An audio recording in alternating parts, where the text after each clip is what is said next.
Here's what's cooking on today's Sports Stove podcast. We're talking NFL, new coaches, new players, new leaders on top of the board. We'll give our picks for the week as well. And college football, the playoff picture. Who's the most likely top four to not be in the top four at the end of the season? We'll talk a little bit of baseball free agency as well. That's what's cooking on today's Sports Stove podcast. From Belly Up Sports and the Belly Up Podcast Network, you're listening to the Sports Stove podcast with your host, Vince Stover. Hey, good looking, what you got cooking? How's about cooking something up with me?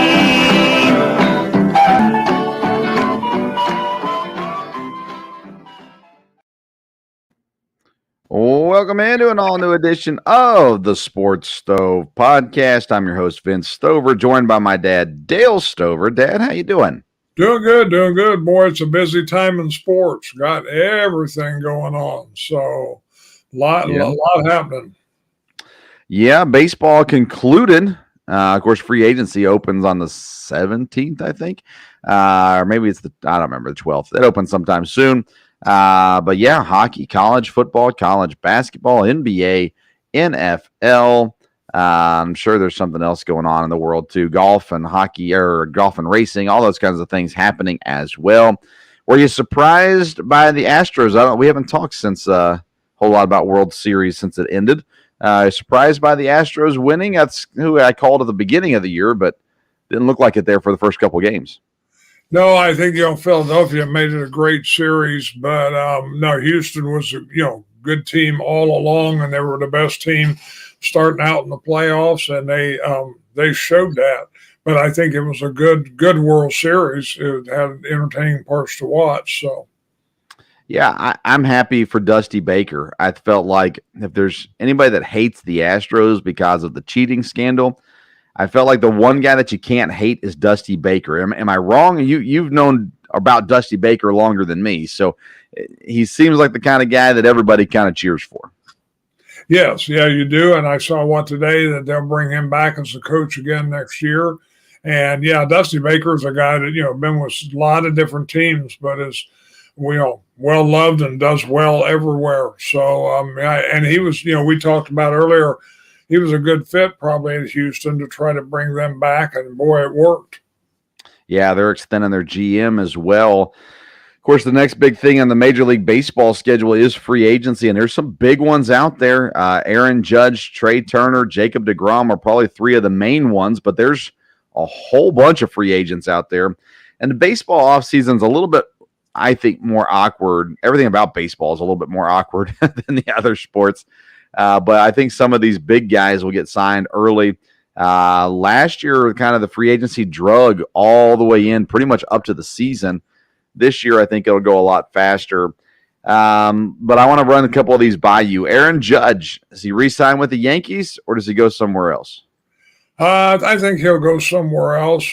I know there's a lot of talk about him going to the Giants, which I would be all for that. But I think there's a good chance he may move on. I've heard that the Giants have said they will not be outbid. So if he doesn't go to the Giants, it won't be for financial reasons. I wouldn't be shocked if he stays in New York. I would not be surprised, though, if he leaves as well. Trey Turner ended the season with the Dodgers. There's a lot of talk about Philadelphia being interested in him. I like Trey Turner as a player. To me, he's one of the top players in the league. So I would think anybody who has a need at shortstop or anybody who has the money for Trey Turner is going to be in on Trey Turner. Do you think he stays in L.A. or do you think he goes somewhere else? I think it would be a good chance he would go somewhere else too. He could be a real help somewhere, and be interesting to see what happens with the Dodgers in the offseason, because they, really look like they had the team. They shouldn't have been touched, and yet it didn't turn out that way. So I don't know that all these big free agents, they'll all want to stay there. If you were a general manager, would you sign Jacob deGrom? He's been injured pretty much every season. He gets hurt during the season. He's a pitcher, and if you're going to keep on getting hurt as a pitcher, eventually you're not going to be that good of a pitcher. If you're a GM, which way do you go with Jacob deGrom? I think I would look somewhere else. Again, he has great ability when everything is right, but there's a lot of pitchers out there, and I don't think I would overspend for him. Yeah, that's the thing. I don't think that you can go out and just throw all this money at him like some of these free agents are going to get. I think you have to be wise with him. If you can afford him and you've already got one or two other guys on the roster, like the Mets do, maybe you can sign him, but it's going to be a lot of money for a guy that you're probably not going to get maybe half a season out of. And if it's the second half of the season, you might live with it because that's through the playoffs. But if it's not, then you're kind of paying for nothing at the end of the day as well. So it'll be interesting to see, and we'll kind of keep up to date on what's going on in Major League Baseball with the free agency, and we'll talk about it as players get signed.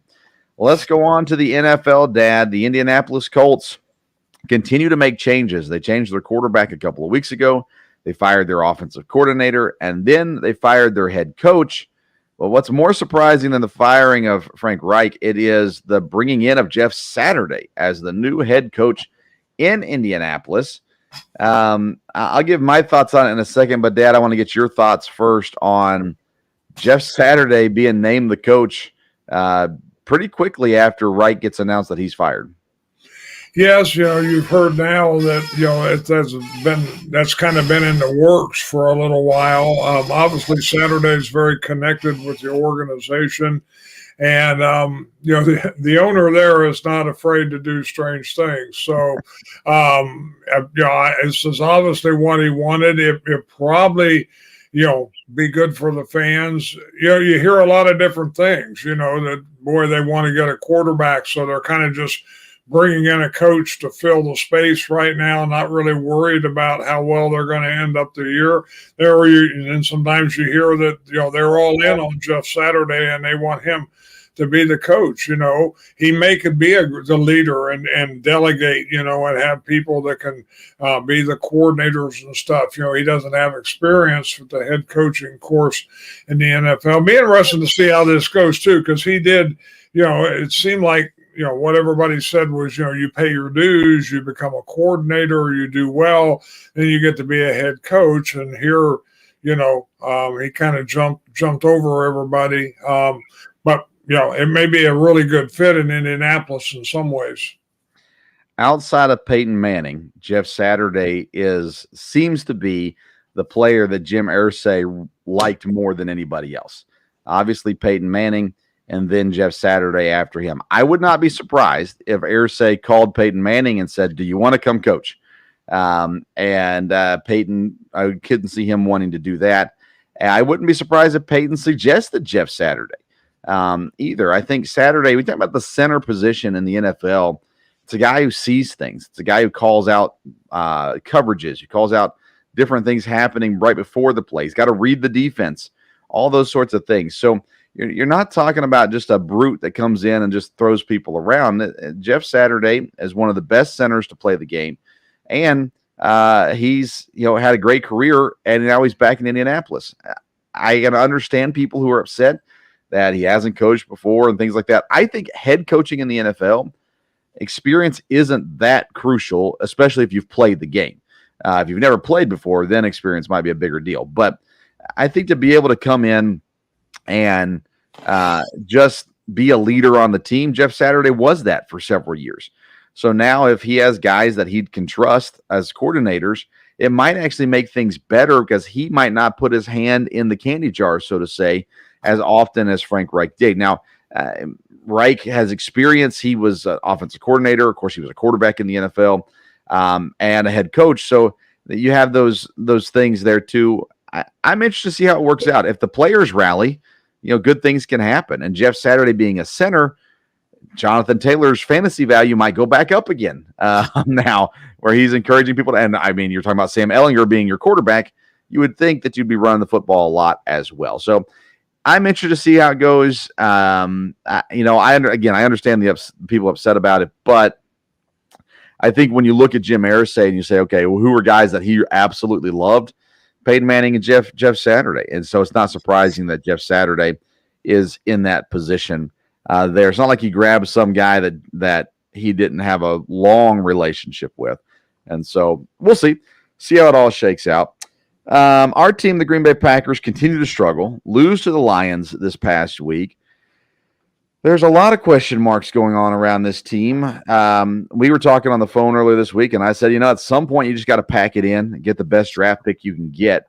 They do claim former first-round safety Jonathan Abrams on waivers from the Raiders, who released Abrams, who's lost playing time, has actually played more special teams the last couple weeks than he has actual defense. So, but he was a first-round safety. He's got talent and ability. Not a great coverage guy, but could help in the run game. They're doing something, but people will continue to say they need help on offense. Dad, here's what I see. I see Aaron Rodgers reverting back to the season before they drafted Love. And they got to the point where they weren't sure if Rodgers was declining or what was happening. They go out and draft Jordan Love in the first round, and all of a sudden Aaron Rodgers has a resurgence. But he's back to this play where I think he's kind of back to his McCarthy days, Dad. I'm not sure that they're running the offense that LaFleur wants to run. Now, I'm not sure if that means LaFleur has changed it up to make Aaron happy or if Aaron's doing his own thing. But I don't think they're doing the LaFleur offense right now, and it's showing because it's not working.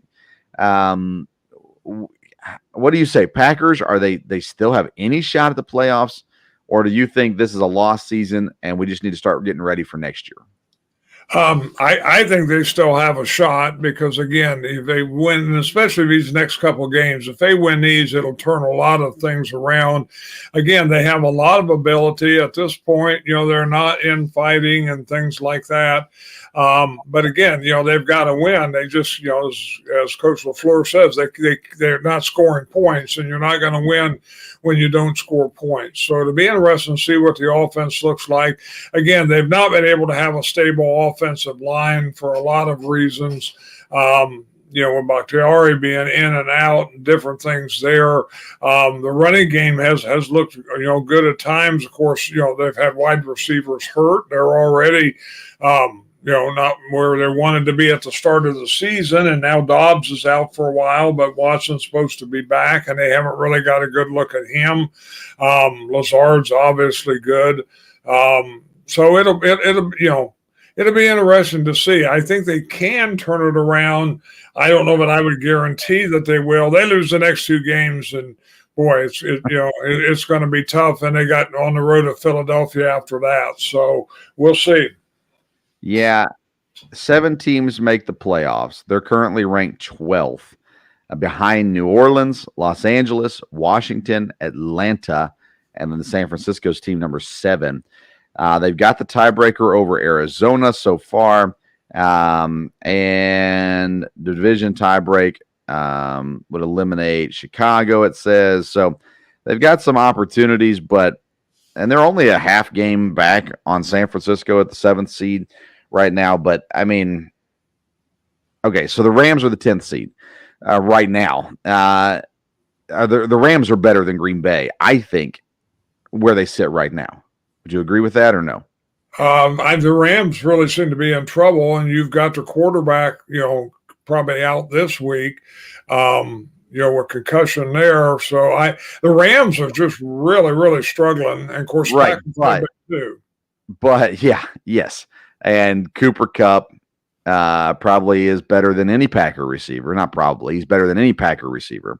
They've got the defensive side of the ball has playmakers as well. I would say Aaron Rodgers is better than Stafford, but and Jones and Dillon are better than whoever the Rams run out there at running back. They are. Outside of that, to me, it seems like, looking at a confidence level, I would say, you know what?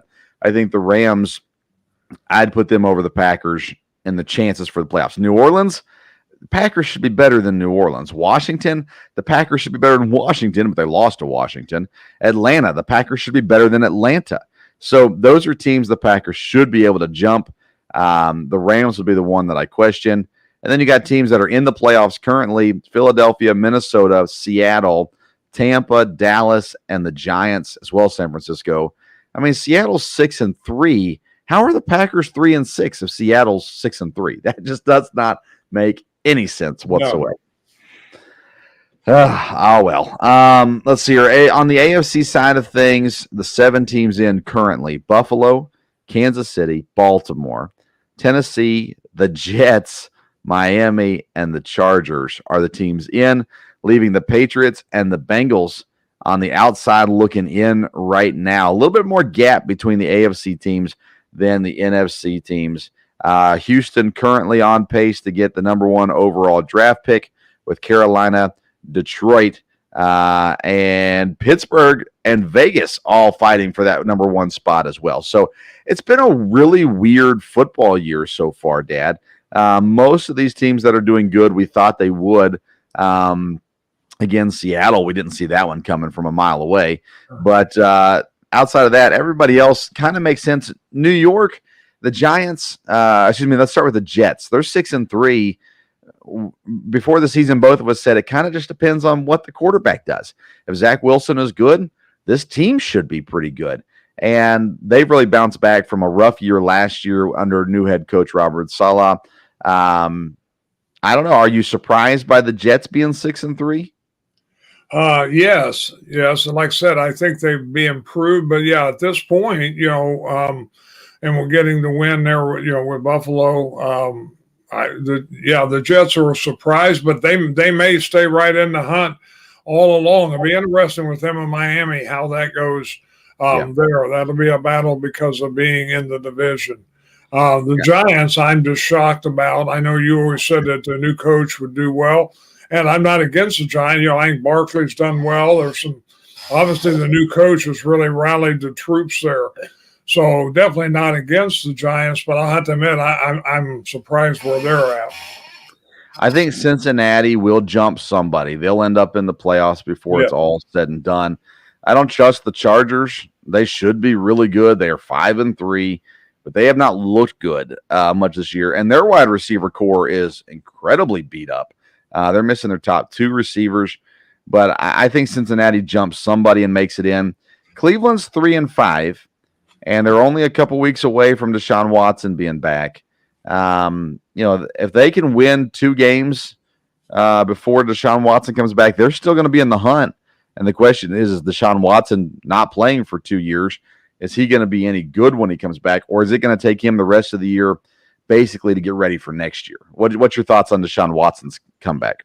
I think he'll respond pretty quick. And, Cleveland does have a good team. They may have dug themselves a little too much of a hole here because that division's interesting. I think the key there is Baltimore. Are they going to really establish themselves as winning the division? Like you said, I think Cincinnati's going to get back in the hunt.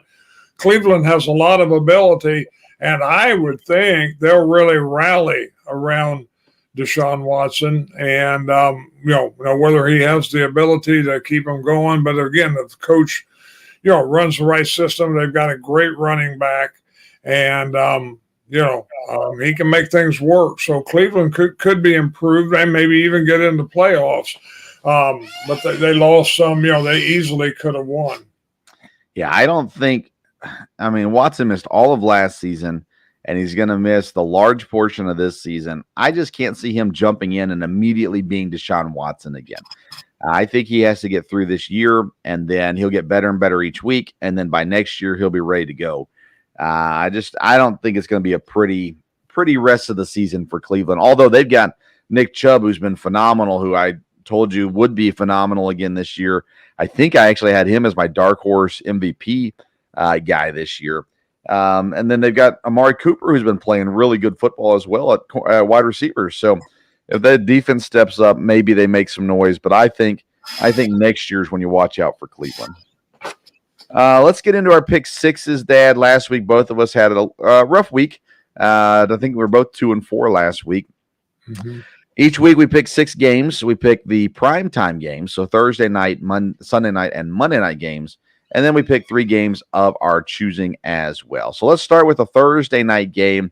It's a doozy, Dad. Atlanta Falcons at Carolina. Atlanta is a -2.5 point favorite. This is the game we were all hoping to see, right, on Thursday night. I'll be at the EKU versus Western Kentucky basketball game instead of watching this football game. But nonetheless, I still picked it. What's your pick with Atlanta at Carolina? Yeah, like you said, a real exciting game, but I'll pick Atlanta. I still think Atlanta, they've surprised me with how well they've done. And of course, it is a Carolina, but 2.5 points, I'll go with Atlanta. Yeah, I picked Atlanta too. It was more about what Carolina is versus what Atlanta is. Atlanta has had some good games, but Carolina has been just really bad. And I think they want a quarterback, and they're going to go for that number 1 overall pick. So I'm going to pick Atlanta as well, minus 2.5 point favorites. Sunday night football, it's a Western battle. Los Angeles Chargers at San Francisco. San Francisco 6.5 point favorites in this game. Which way did you go, Christian McCaffrey, or did you go Herbert? I don't know if they'll win, but I went with Herbert with 6.5. I think they can keep it closer than that. I've never been sold yet on San Francisco, but getting McCaffrey definitely makes a difference there. So it'll be interesting. But with 6.5, I felt like go with the Chargers. I don't know if they'll win the game, but I think they can be closer than that. Yeah, when Deebo Samuels is back, San Francisco should be even better. Against my better wisdom, I'm going with the Chargers. I feel like I've been burned by the Chargers every time I picked them, but they're 6.5 point underdogs. I went ahead and went Chargers as well. Monday Night Football, the undefeated Philadelphia Eagles, double-digit favorites, 10.5 point favorites against Washington Commanders. Which way did you go here? Well, it's a division game, which is always scary, and it's a big spread. But Philadelphia's at home, so I'm going to go with Philadelphia. I think they're for real. I think they're going to keep rolling, and that's a lot of points. So I don't know, but I'll go with Philadelphia. Yeah, division games are tough ones. Double-digit spreads are tough. If this was 8.5, I'd be a lot happier with it. But I'm going to go Philadelphia as well. They got to lose one eventually. I just don't think this is the one, and they should be plenty better than Washington. So I went with Philadelphia as well. All right, now into game number 4, a picking of your choice. Which game did you go with? I went with the Tennessee Titans and the Denver Broncos, and I went with the Titans over the Broncos. They're at home 2.5. Yeah, you're picking the Titans. That's impressive. Yeah. I bet you're picking Dallas next. That'll be crazy. The Titans, 2.5 point favorites at home. I'm going with Denver. I just got to think at some point things get turned around in Denver. Russell Wilson, it's got to click at some point. He's got the weapons as well. The defense is okay. Can they stop Derrick Henry? That's all the Titans do right now is give the ball to Derrick Henry. So all you got to do is tackle him, and you got the game won. So I'm going to go Denver on the road, plus 2.5 point underdogs at Tennessee. Game number 5 for you.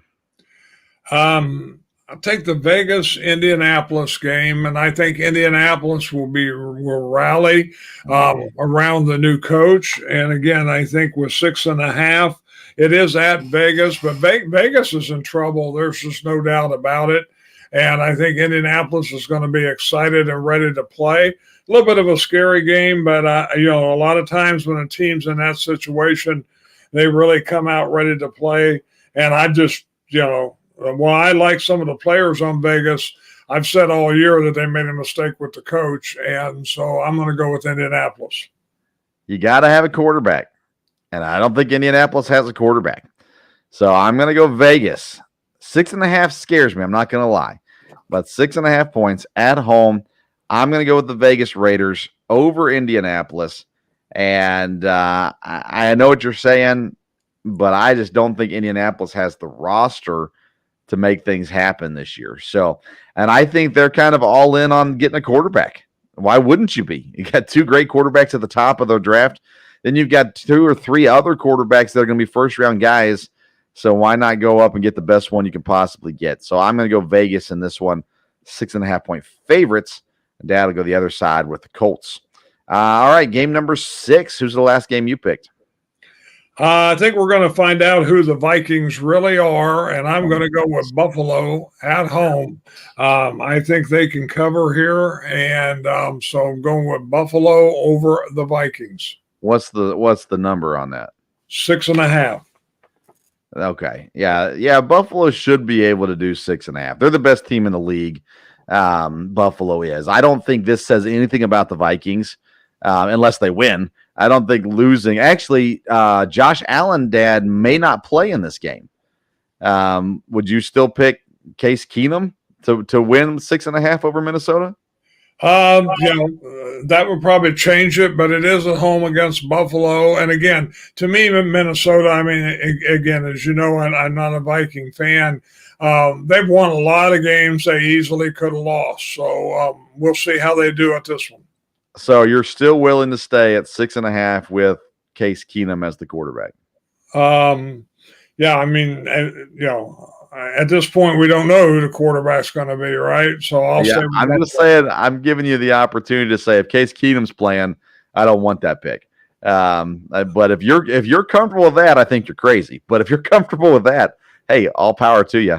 And we'll see what happens. Okay. My last pick, Dad. This is as painful as it gets.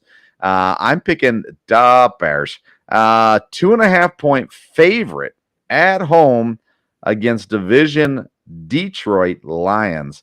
Detroit came off a big win last week, and my guess is they're living high off of that win. I think Campbell's a good coach, and I think he motivates players, but I think the Bears have been playing better here recently, and I'm kind of counting on Justin Fields to get the job done.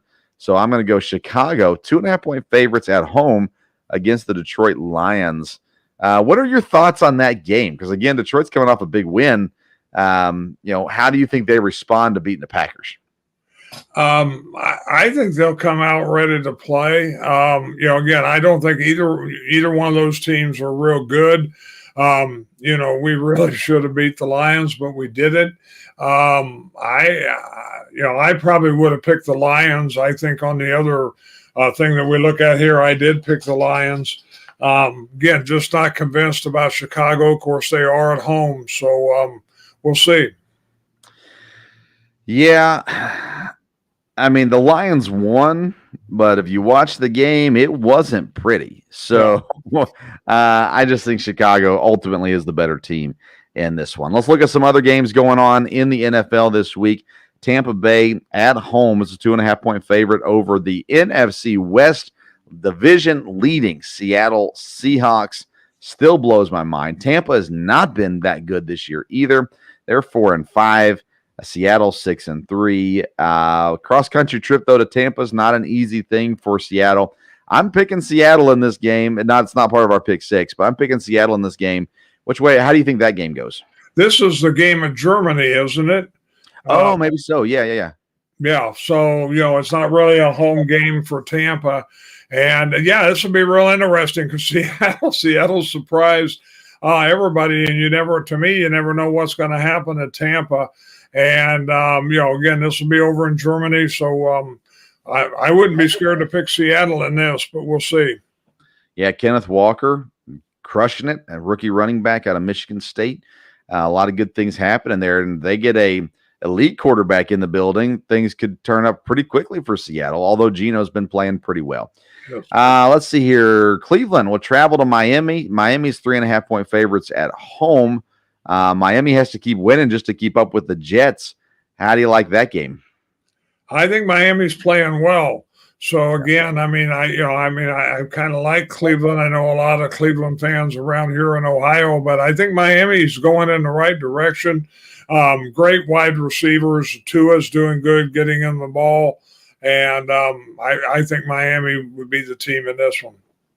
I'd still pass on Tua, but he's better than Jacoby Brissett. So I picked Miami here. New Orleans traveling to Pittsburgh. New Orleans is the 2.5-point favorite. 3-6 New Orleans, 2-6 Pittsburgh.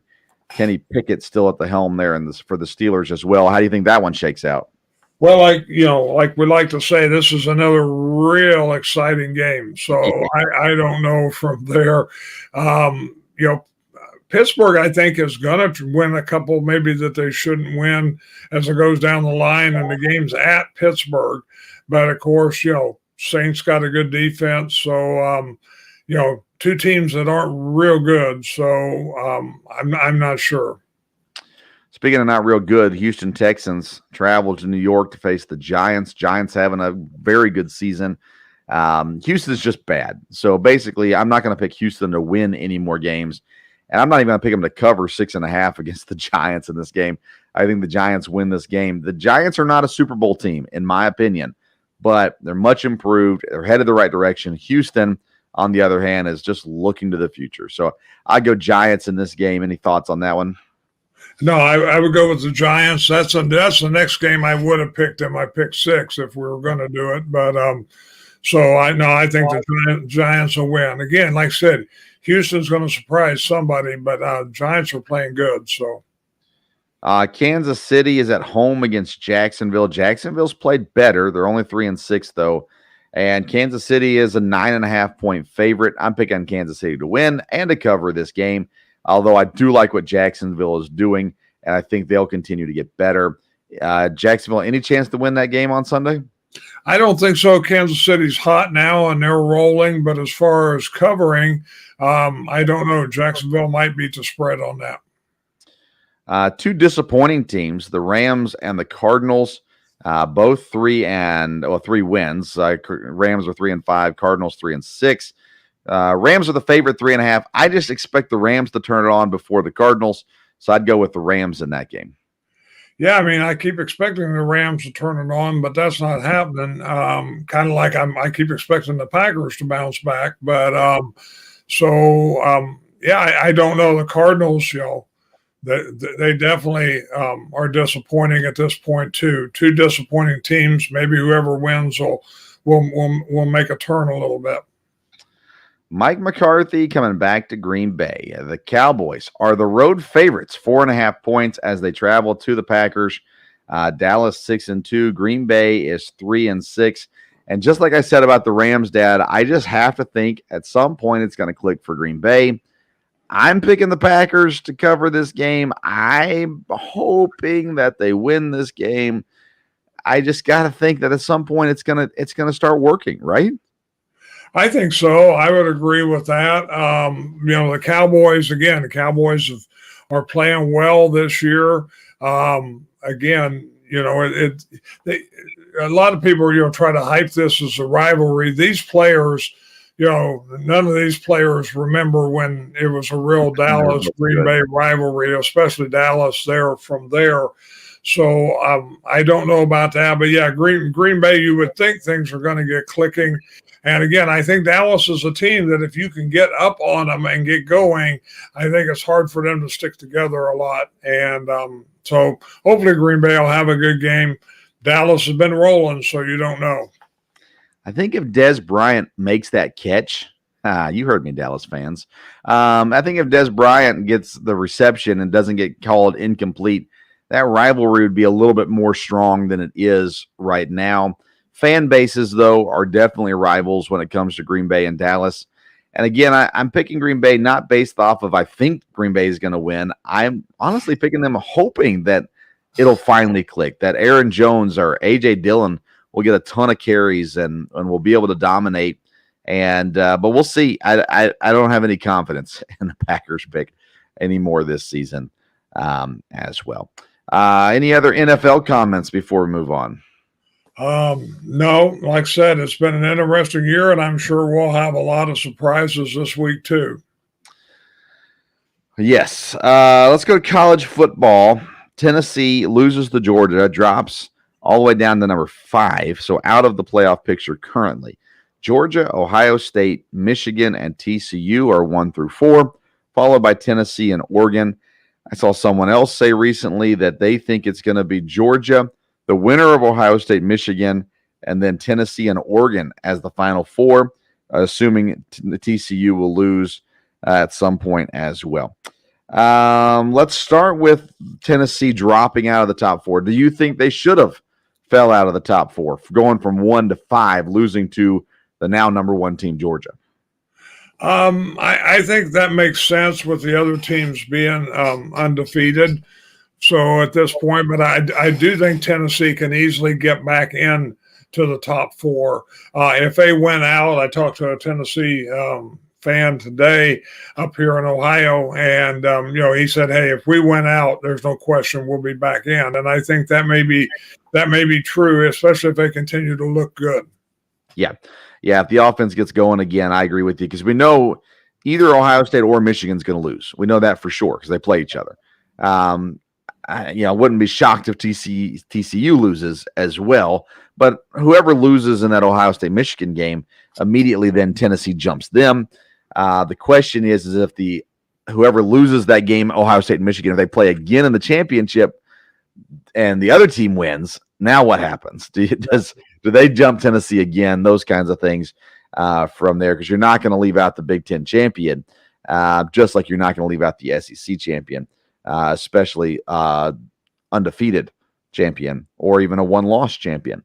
Out of those teams, Georgia, Ohio State, Michigan, TCU, which one of those four are you the least confident in that they'll stay in that top four? I think it'll be Michigan because I don't think Michigan will beat Ohio State, and I think they would be the team that could drop out the easiest. TCU might be that way too. Yeah, I'd go TCU. They're the team I have the least amount of confidence in, although I know either Ohio State or Michigan is going to lose. Again, I wouldn't be shocked if they turn around and whoever loses the first game beats them in the SEC or the Big Ten championship. So I don't know. TCU is the team I have the least amount of confidence in. I wouldn't be completely surprised if we do see a Georgia, Ohio State, Tennessee, Oregon Final Four as Oregon continues to drive and climb. And now Bo Nix is on the Heisman list and all that kind of stuff as well. But that being said, I think that we're going to see Georgia. I think we're going to see Ohio State. I think we're going to see Tennessee. I don't know who to go with for the fourth team. Does TCU end up winning the Big 12 and making it in? Does Oregon win the Pac-12? Does USC? They're only a one-loss team. Do they come in and win out and win the championship? LSU's a two-loss team, but they beat Alabama last week. They're inching closer and closer as well. Clemson is a one-loss team that lost to Notre Dame last week.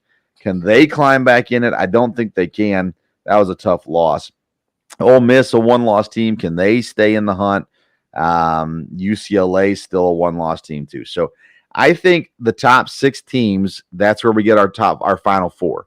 The teams that are currently in the top six. End up being four of those teams end up making it. I think TCU drops. I think Michigan drops too, but TCU or Michigan could still make it into the Final Four if they win the conference. So we'll see how that one shakes out as well. Do you have any more predictions? I know your original predictions are kind of gone. So do you have where your current predictions at? Again, I think Georgia, Ohio State, and Tennessee would be in. And then the question is, will TCU stay undefeated like that? I think interesting week. Now, not a lot of great games in college football this week, but to me, you look at it as it's a lot of are you for real games. Yeah. LSU, are you for real? You're going to Arkansas. We'll find out. Ole Miss. Are you for real? You have one loss. Now you're playing Alabama. If you beat Alabama, that changes things there. Oregon, are you for real? You play Washington. Washington is ranked. It is at Oregon, so they'll be favored, but we'll see. And then TCU playing at Texas. So I think all these teams can either solidify the fact, hey, we're really in the hunt, or you're going to have teams starting to fall away. Texas is a touchdown favorite over TCU. I'm sitting there going, wait a second. You're telling me the number 4 team in the nation, the team that just jumped Tennessee, you're telling me that they're a touchdown underdog coming into this game against a 3-loss team? How are they ranked number 4? I don't get it. But I would not be shocked if they beat Texas. I mean, they're number 4 for a reason. They're undefeated for a reason. They've had a really good season. They have not had to play a lot of good teams. They beat Oklahoma State by 3. They beat Kansas when Kansas was ranked. They beat Oklahoma when Oklahoma was ranked. But we know Oklahoma's not the team that we thought they were. Well, they're the team I thought they were, but the team that most people thought they were. Oklahoma State was a really good team. That was a big win. Kansas, they've kind of fallen back to earth a little bit. Still having a great season, though. But outside of that, TCU hasn't played anybody. Texas will be a tough battle. At Texas makes it even harder. We'll see how it shakes out for sure. All right. Big game tomorrow night in college basketball. Eastern Kentucky hosts Western Kentucky. Many people won't care, but I'll tell you, it's going to be a great game. I'll be there and posting updates about it on my Twitter page at Sports Stove. You can follow along there as well. We'll be back next week with another local hour and another Sports Stove podcast coming to you on Wednesday morning for the local hour, Wednesday evening for this show that you've been tuning into right now. Of course, we're available anywhere you get your podcasts. We're also available on YouTube. And like I said before, follow on Instagram and Twitter at Sports Stove. All right. Anything else, Dad? No, we'll be back next week, and we'll see what coaches have been fired by then. So you never know. Yeah, we might have some big baseball news next week. We will see on that. All right. Thanks for tuning in to today's edition of the Sports Stove podcast. Enjoy your weekend. Until next time, we'll see you around the Sports Stove.